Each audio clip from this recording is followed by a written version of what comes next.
You having fun yet? Oh, yeah, I'm having a blast. Thanks. Good. God, sucker teed off on that like he knew I was gonna throw a fastball. He did know. How? I told him.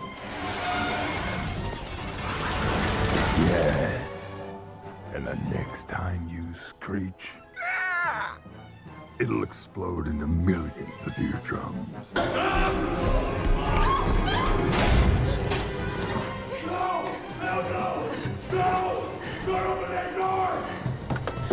Just so you understand, right now, out there on your own, your life expectancy is like here.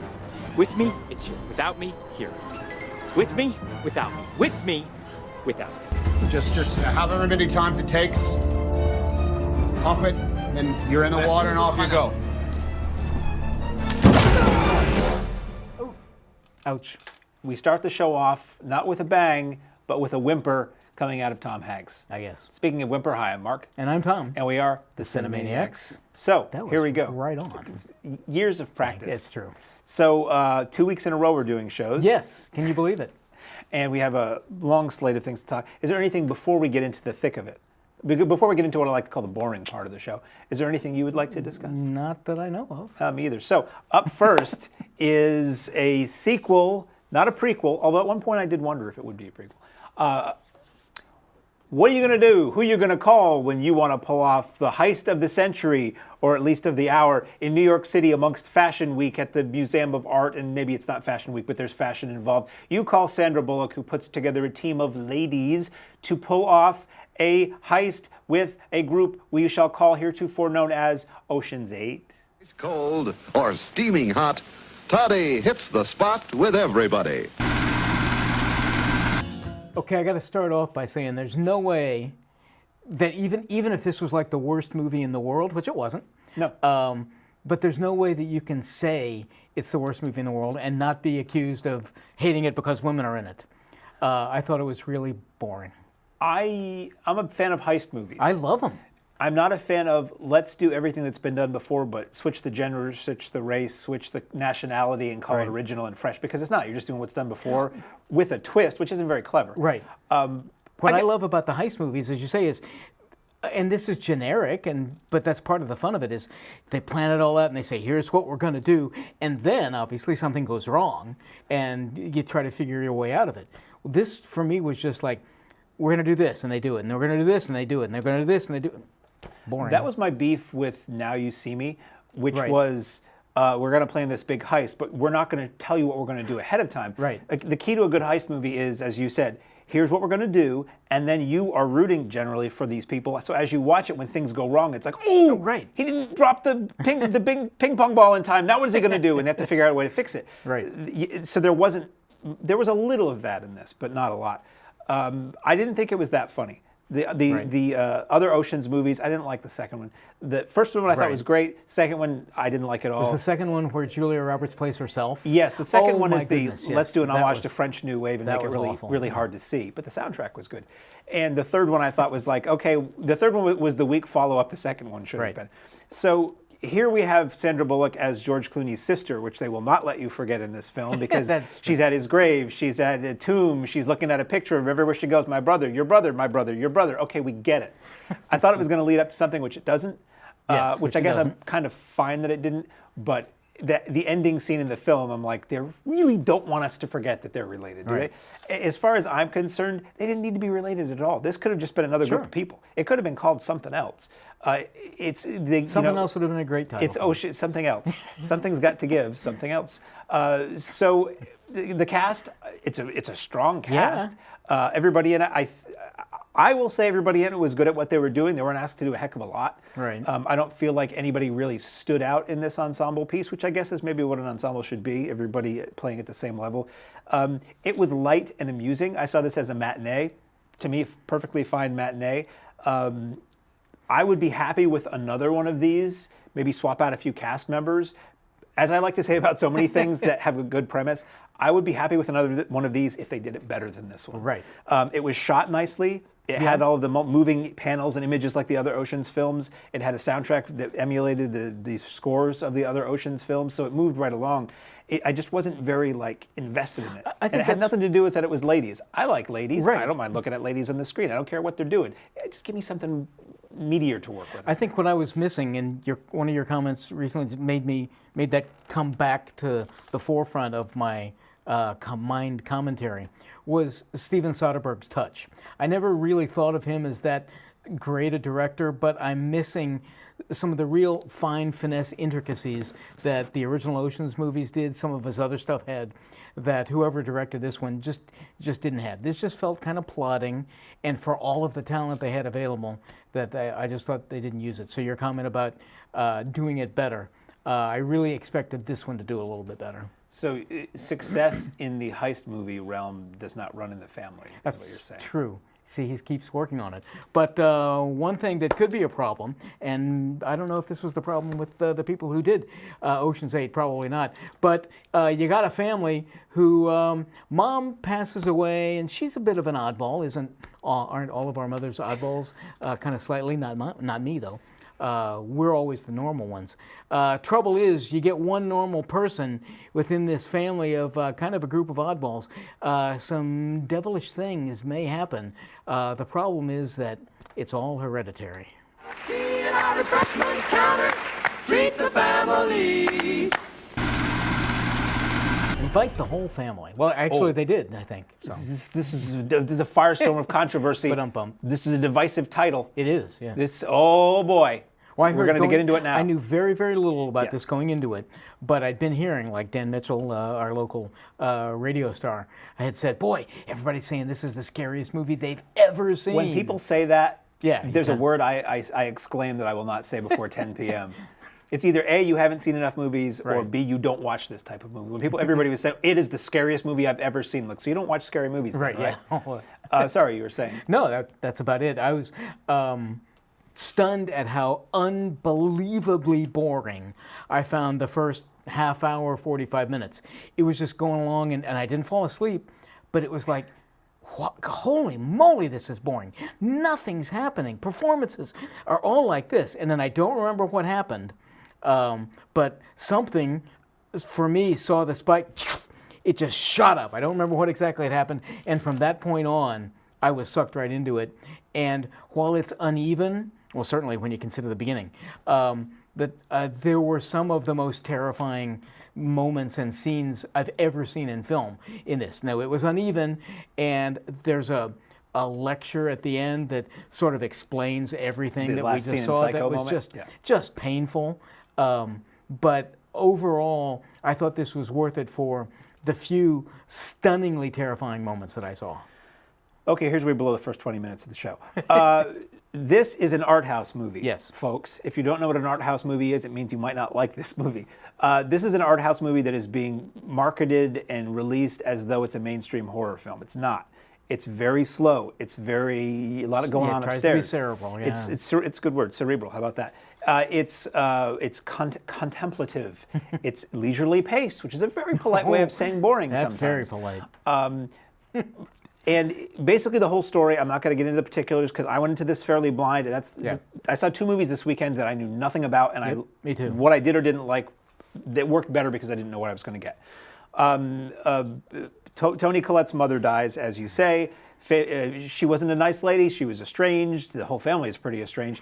And there's strange family dynamics this works through. So this movie is about loss of a family member. This is about family estrangement. This is about abuse, grief, mental illness, all these various other things, and maybe a little supernatural stuff going on that comes in kind of late in the game.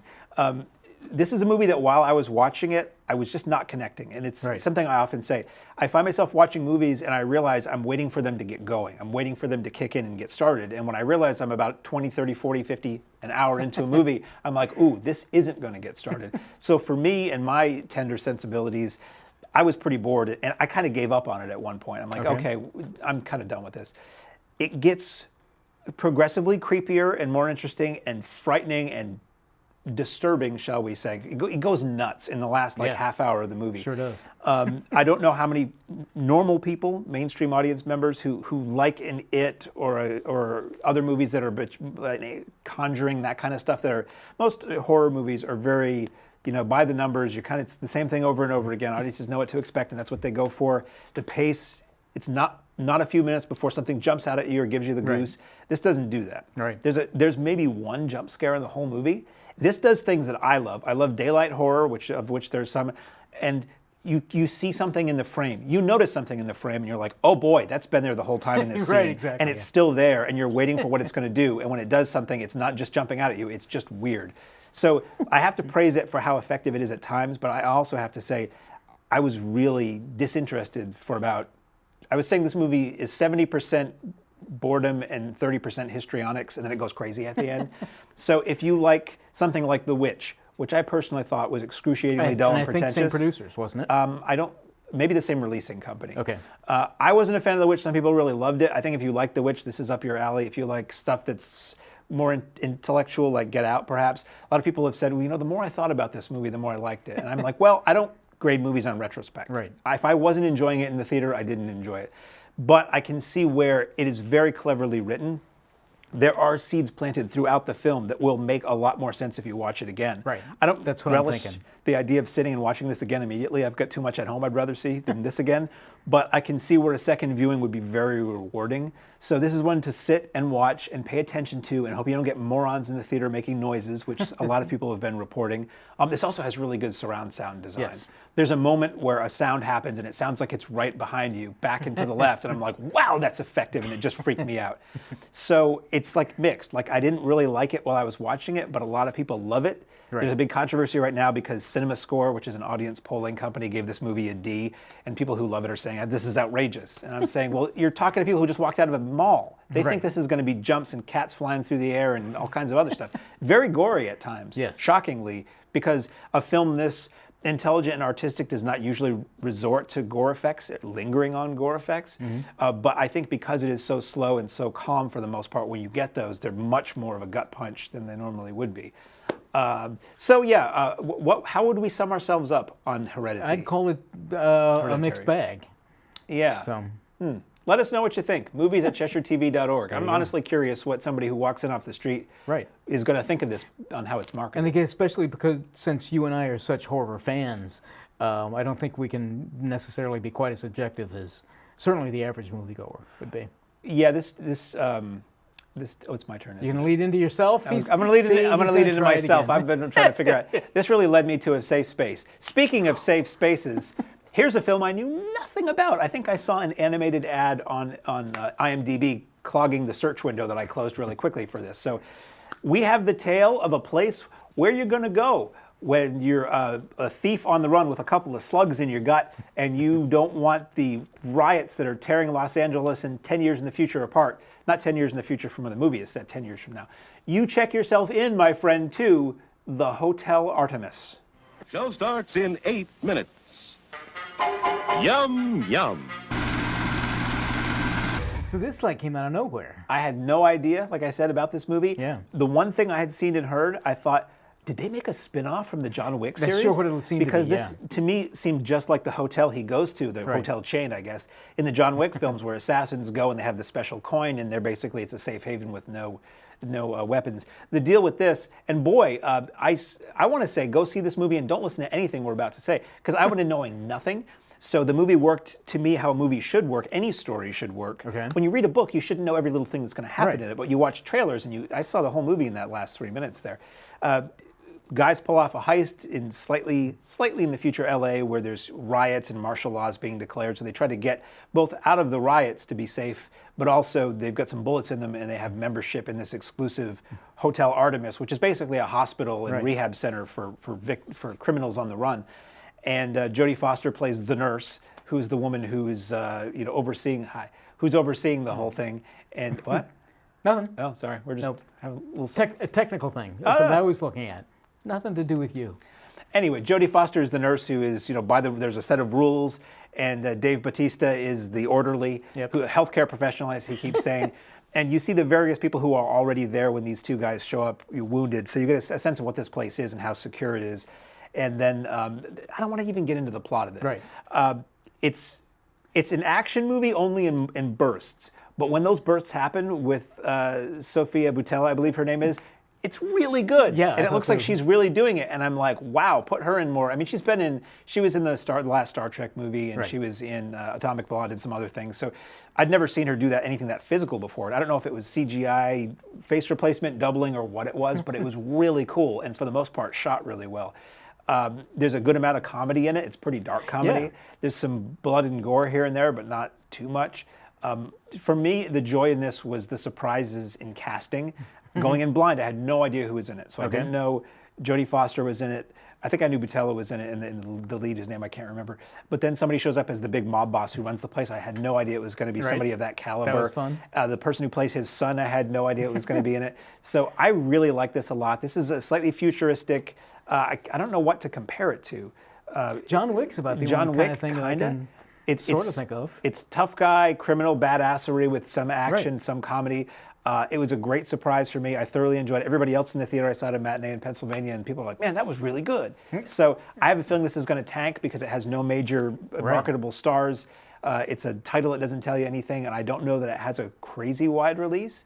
But I would say, I would recommend seeing this. This was probably the one I liked the most this weekend. Yeah, I think it's got a pretty limited release. It has all the elements for me of the kind of stuff that I like, the sort of neo-futuristic techno thing, like an Escape from New York. Some cool sort of a feel to it. Future tech, but not too much. Actors that I like.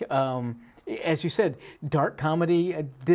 I went into this having heard sort of bad things about it, and so I went in not expecting a lot. And I just thought it was really loads of fun. This is the kind of thing that I'm going to look forward to when it comes out on video. Am I going to buy it? I'm really seriously thinking about it because I thought it was loads of fun for all of the reasons you mentioned. So Hotel Artemis was probably going to be up there on the tops of my summer list at the very least. It's funny because in the scheme of this film, it was like a really terrible day in that neighborhood. It was, but you could have a better day as he leads into it. If you want to follow a kindly old cardiganized, is that a word? It is now, gentleman who just is nice to everybody, teaches you things when you're down and when you're up, and invites all sorts of mailmen in to say hello to you. The thing that this guy really wants to know, ultimately, is, won't you be my neighbor?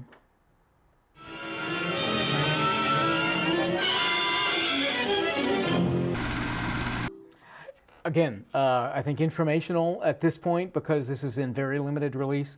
And I never was a huge fan of, I didn't watch Mr. Rogers' Neighborhood that much. My kids didn't. Watched it every day. But he's such an iconic personality on television, and it's one of those guys, you know, it's sad to say, boy, today you'd think, oh, people are going to come out and accuse him of sexual molestation or something like that. That'd be awful. But you'd never hear anything like that. He's just such an...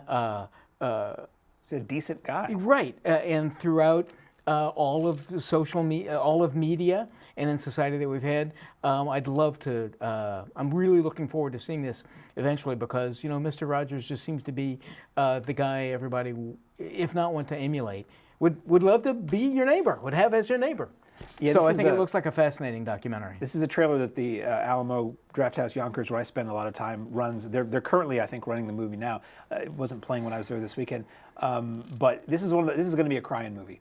I think bring some tissues for this one because it's a great message now more than ever, as they say, of just, you know, be nice to people, look out for everybody. And it's a fascinating look at a guy who I only ever heard bits and pieces. He actually spoke at my best friend's older sister's college commencement back in the early 90s. Interesting. In the sweater.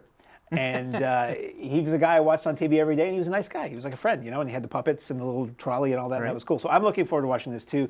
And as you said, we're presenting this as informational because it's not playing locally. Maybe the Colonial will get it here locally. Yep. That's all that we saw in the theaters this weekend. We want to thank the Latches Theater in Brattleboro, Vermont for sponsoring us and allowing us to see some of these films there. And we now move on to that which you can see on the home video service, platform, device, format, or service of, did I say service? Well, there's a lot of them, of your choice. First up is, oh boy, Here's a film based on a children's literature classic, modern classic, 60s, right? It's older than I always thought it was, in which a young girl and her younger brother and friend are whisked away to find and save her father, who has been missing for many moons, and they find their way to him through A Wrinkle in Time. Car wash, make it look like new. Watch it in the car wash that lets you see right through. So I hate to be the stick in the mud, but I'd never heard of this, so I didn't. You never heard of the book? I'd never heard of the book. I certainly never read it. My kids never did. So when this came out in theaters, it was a complete surprise to me. I was talking to a friend, 6 months ago. Oh, what do you think about A Wrinkle in Time? I don't know. What are you talking about? So when I saw this in the theaters, I was struck by a couple of things. Perfectly innocuous. It's not. There's nothing bad to take the kids to see. The effects overall, I thought, were pretty good. My real problem with it, and is this my fault? Probably. I love Reese Witherspoon. She's a fine actress, but Oprah is too big for the screen anymore. She's her own unbelievable person that I can't lose in a character. I feel like she was in, what was it? The movie about the presidential butler. It wasn't called The Butler, was it? The one that had Forrest Whitaker in it? Right. Where she played his wife? Right. If she's playing somebody with an accent or something, I can get it. But in this movie, she's kind of like celestial inner space Oprah. Same even in Selma. Those things. She's. I'm sorry, but she's just too big for me, so I can't lose her. It's probably more my fault, but I have to sense that even audiences who say, "Oh, I loved it," are really just seeing Oprah up there. So that pulled me out of it. Other than that, the story we've seen a zillion times. There's nothing wrong with it. I just wasn't as bowled over by A Wrinkle in Time as most people who certainly, I guess, loved the book were. I'm real curious to hear movies@CheshireTV.org. Let us know. That's an email address, by the way. You still do email? We do. We have an address. I wonder what kids think of this, because when I saw it, I was just really not engaged. And I think part of it, she might be a wonderful person. The youthful female lead, I didn't find very dynamic or compelling. So I didn't hook in, and I wasn't like on her side for the story. I wasn't against her. I just wasn't like along for the ride. Oprah Zilla, she's giant. Oprah Zilla, it's not a weight thing. She's tall. She's like giant size in this movie, and has ridiculous hair and makeup. Which again, maybe it's like the book, but it's all glitter and giant hair, and it looks like the ridiculous costuming in the Hunger Games that Elizabeth Banks wears, and that was very distracting to me. And again, it's hard to the way Oprah. She has a last name, Winfrey, was in this film, it wasn't that far from the way she is in real life, being kind and benevolent and watching over people and stuff, not in a creepy way. The effects were fine. I just didn't care. And there's a little boy character who's the younger brother of the lead girl, and his name, I don't remember the name, it's two names. It's like, it's Waldo Charles. And she keeps, every time anybody refers to this kid, which is like 1,000 times in the movie, Waldo Charles, come here. Where's Waldo Charles? I can't find, and I'm like, does the kid not have a nickname? Now, apparently it's like that in the book, but it seemed like way unnatural and distracting to me. Not the target audience for the film, I realize. So that's why I'm very curious what kids who went to see this thought. Kids who weren't fans of the book. There's a lot of people who are fans of the books, and a book, I knew it existed, but it was not the kind of thing I would have read at that age. I was reading Star Wars novelizations. I was reading paperback versions of movies that I'd already seen in nonfiction. So I didn't really get much out of A Wrinkle in Time. I thought it was kind of cheesy, and I would be surprised if this movie lasts the test of time, as it were. I think there might have been an earlier version of this shot for TV. Oh, really? I think I saw that when I was doing my research for when this was in theaters. But Wrinkle in Time, that was one that I see on my list, and I'm like, oh yeah, that movie exists. Speaking of brutal vigilantes. That you feel like it. Speaking of Oprah beating the heck out of everybody and trying to kill everybody around. No. Bruce Willis is around lately as the world's most respected neuro brain surgeon. Doesn't that just scream Bruce Willis? No, but unfortunately, the thing that happens, he's a nice guy, he just loves everybody and everybody loves him, and he's calm and reserved. Unfortunately, a group of thieves break in and do terrible bad things to his family. What had to be going through their minds? They must have had some kind of crazy death wish. Every cup tastes good as fresh fruit. Because it is fresh fruit. Oh, I like it better. So was this a Disney production as well? Yeah, exactly right. So yeah, this is clear. I mean, clearly, and you knew this going in. It's clearly another excuse to have Bruce beat up a whole bunch of people. Why? You know, as we'd said with Ocean's 8. You didn't have to name this Death Wish. You didn't have to follow, because it just brings the Charles Bronson one to mind, which wasn't a great movie, but it was interesting. It spawned like 4 sequels? Yeah, it sure did. This one, I don't think we're going to be seeing Death Wish 2 anytime soon with Bruce. It's just another reason for Bruce to be able to shoot people up. There are some interesting moments to it. Ultimately, this is going to go on the case, I'm sure. It wasn't as bad as I expected it to be. There was one unbelievably stupid moment, and I'm going to express this because I couldn't believe how stupid it was. But so Bruce is going out, killing these people, trying to find these criminals who did bad things, I won't say what exactly, to his family. And so he goes into this one place. The front of it is a bar, and it looks like the guy's got all sorts of bowling trophies and everything. And, ooh, there's his favorite bowling ball sitting up on a rack and all that. And then he goes in the back, and that's where all of the bad stuff happens. Well, he finds one of the guys who broke in and starts shooting at him and then chases him out to the front. And it looks like Bruce is going to turn the tables, but oh, no. Bruce is knocked on the ground, and the guy stands over him with a gun, and the bowling ball rolls off the top of the thing and hits the guy in the head. So Just it bonk. was a Three Stooges film. Exactly. I just couldn't believe it. It was unbelievable. It was just one of the stupidest moments in all of film. So why they don't excise that, I don't know. Who thought about that? I don't know. Other than that, it's what you expect. It's an amusingly interesting Bruce Willis killing a bunch of people movie. So there. What more could you ask for? Exactly, right. On a holiday weekend. Right. Speaking of, I'll take it. Okay. I didn't see this, but I'll take it. Speaking of criminality and violence and things that may or may not cross state lines, a group of criminals decides to rob the Mint. And I don't mean York peppermint patty, I mean the folding green, little scratch, little cabbage kind of mint, on the eve of a Category 5 storm. This is what we call in the trade, in the industry, in the biz, we call this the Hurricane Heist. Comes from Mars. So off here, you were talking about, what can you expect from something like this? As long as you can see what's going on and the effects aren't super horrible. Yeah, I'm up in up just about anything. And that's exactly what this was. I mean, I think you have to know going in, this isn't going to be Citizen Kane. It's not a Clockwork Orange or anything like that. So just chuck your brain at the door and have a fun little time. And this is exactly what this is. These guys come up with a fairly clever way, and in throwing back to Ocean's 8, which didn't do this, this one sets up, here's exactly how we're going to do it. Oh, and they started off, and oops, this goes wrong. And so we're spending half of our time in the Treasury. There's a silly subplot between our two leads. They're brothers. And at the very beginning of the film, reminiscent of Twister, this isn't giving anything away, their father is killed by the horrible hurricane. And now... Do they seek revenge on the hurricane? Exactly right. 50 years later or whatever, they come back and they have to battle their own demons about the hurricane. So that's kind of stupid. But other than that, this is a silly heist movie that works perfectly well, and I thought it was amusing. There weren't any Americans spending time in Mexico in this film. Oh, it'd be nice and not say that. We'd have to get rid of them and send them back.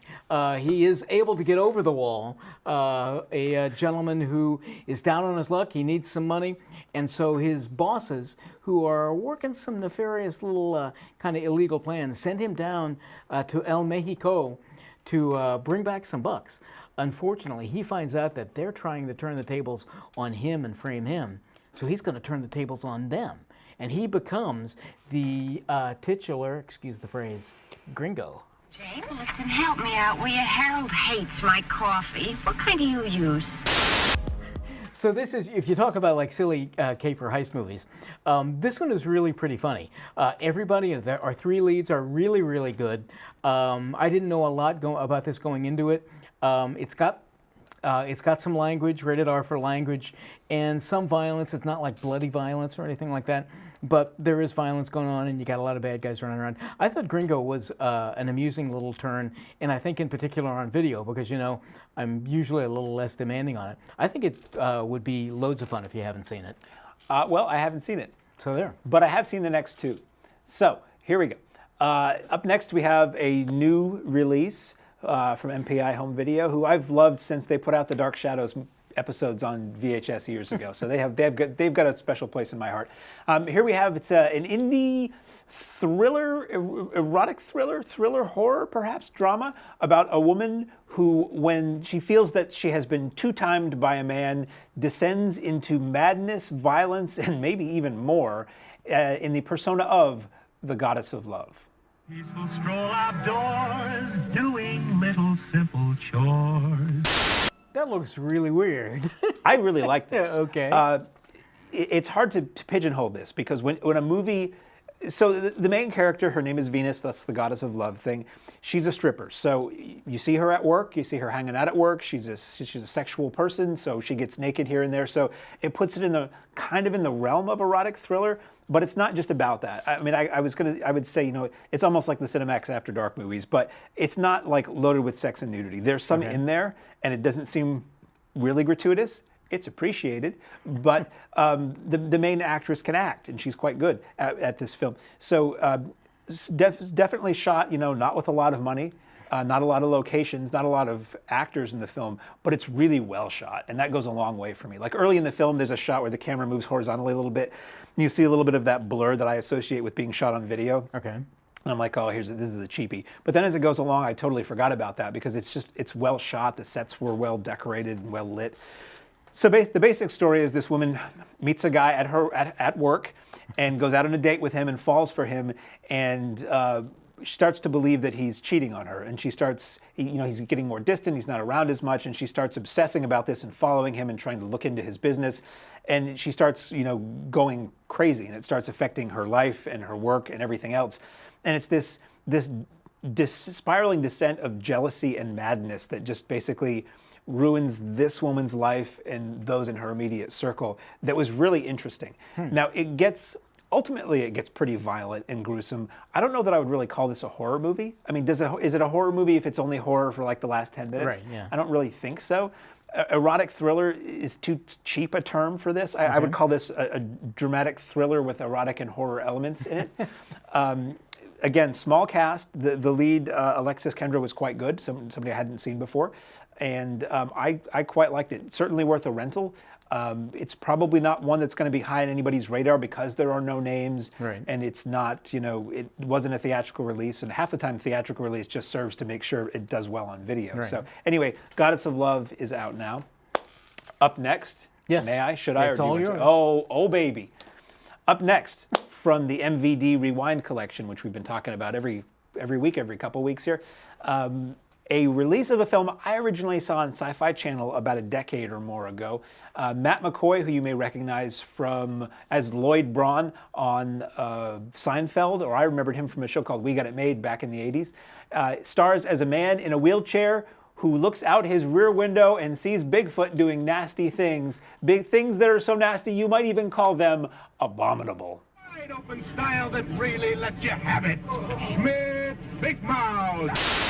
Squatch is gonna get you. I guess. So this is directed by Ryan Schifrin. Last name sound familiar? It does. Son of Lalo Schifrin, who scored like a billion things. Did the Mission Impossible theme, if you've heard of that. Music by Lalo Schifrin, so it sounds good. Starring a lot of people you recognize. Rex Linn, who's that guy I love. Dee Wallace is in it. Paul Gleason, I think his name is. He played the guy who was running the detention in Breakfast Club. Phil Morris, who was on the Johnny Cochran type lawyer on Seinfeld, on and on and on and on. Lance Henriksen, Jeffrey Combs, and more show up in this film. And the basic story, it's Rear Window. It's a guy who's in a cabin in the woods. There's a cabin right next door. It's a rental place. He can't do anything about anything. He's looking out his window and he sees Bigfoot basically taking out people next door, and he's trying to warn them, but he can't communicate. And it's this survival tale of how does a guy in a wheelchair and whoever survives from this house next door of like ski bunnies, a giant marauding angry Bigfoot. And the Bigfoot is practical. It's a guy in a suit. It's creepy. It's got a really interestingly designed face that moves. And I really liked this. I saw this on Sci-Fi Channel years ago and thought it was a lot of fun. This is like seeing it, if not for the first time, with very fresh eyes, because it's been like 15 years, but also Sci-Fi Channel was TV, cable TV. Right. This is an R-rated film. I had no idea. I assumed it was made for sci-fi. So there's nudity, there's profanity, there's gore, there's all kinds of stuff in this that I never saw before, so that made it even more fun. It looks great. This is apparently this version on the Blu-ray. It's a Blu-ray DVD combo set. Cover art by Drew Struzan, who did like all the Star Wars and Raiders posters, and there's a mini poster version of that, which is pretty sweet. It's a nice cover. This version of the Blu-ray, this film has new color timing and some CG enhancements, apparently. Okay. I think they used it to probably clean up some of the limitations of when they shot it. There's also the 2005 version on there. There's 2 short films, student films done by Schifrin, which are pretty fun and good. There's a commentary. There's a half-hour making of. This thing is loaded. It's a lot of fun. So if you like this movie, this is a great way to dive back into it. If you've never seen it and you want to know more about it, it's all there. And he fully acknowledges all his influences. He says it's like Rear Window and Nightmare at 20,000 Feet from the old Twilight Zone show. Yep. I really enjoyed Abominable a lot. So that's out now from MVD Rewind Collection, and it comes in the slipcase that looks like the old beat-up VHS cover. Those are funny. So make of that what you will. I had a really good time watching it last night. So that's all we have to discuss this week. Next week, Incredibles 2, Yes. we believe. Tag, Tag. not the assassination game, but actual slapping each other for fun. Superfly apparently comes out. Yes. Which is this remake of Superfly that nobody asked for, that has nothing to do with the original, and a soundtrack that I'm sure will not be remembered 2 weeks from now, let alone 40 years. But hey, it's a remake of a movie called Superfly. Did you have any final words of wisdom? No words of wisdom, certainly. I rarely do. Same here. So I guess until next week, I'm Mark. And I'm Tom. And we are the Cinemaniacs.